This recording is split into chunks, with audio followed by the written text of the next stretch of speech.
favorite Bloomington Gold memory? I think it was the year that the show was up at Pheasant Run, and we were just showing the books that Jerry Burton and I had written on the Corvette at that time. So that was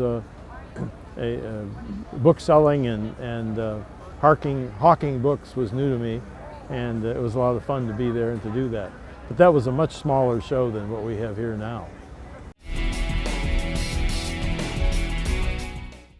Favorite part about Bloomington Gold? Well, obviously it's meeting people that I've known for years, and people that come up to me and say, "Hi, Dave," and I'm sorry, but I don't have a clue as to who they are. They've aged a bit in the last 10 years, and maybe grown a little heavier, some of them.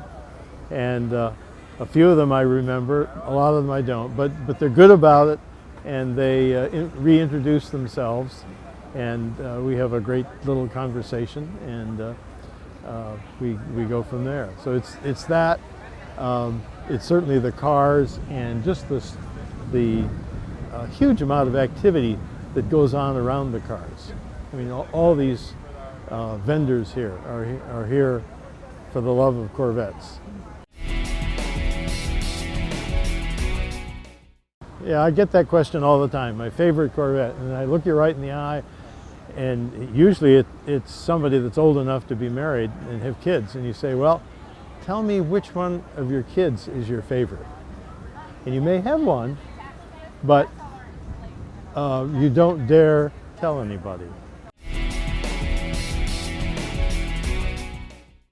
Well, the one I remember best as an early experience was I was in Los Angeles with the Camaros on a press preview, probably with Road and Track, which was out there, and Motor Trend.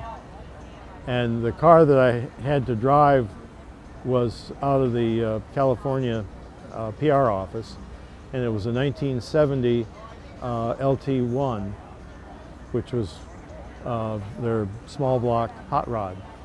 It was convertible, red. I don't remember what the interior was, but I drove it around for a week out there, the top down, and it was a great car. I loved it.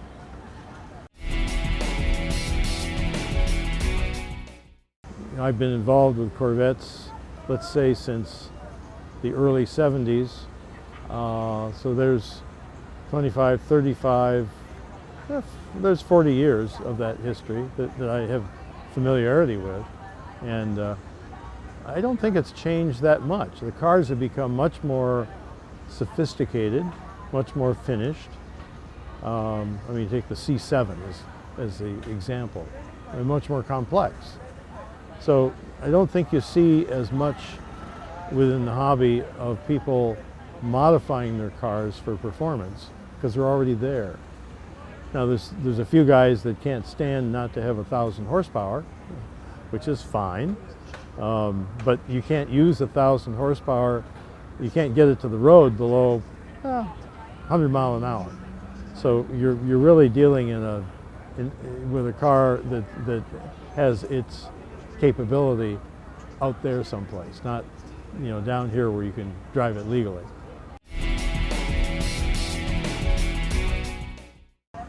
Well, I live on a gravel road, so I don't worry. I quit worrying about pristine show cars. There are lots of people who want to have and covet pristine show cars. I'm not of that school, so I drive them, and you drive them hard and you put them away hot.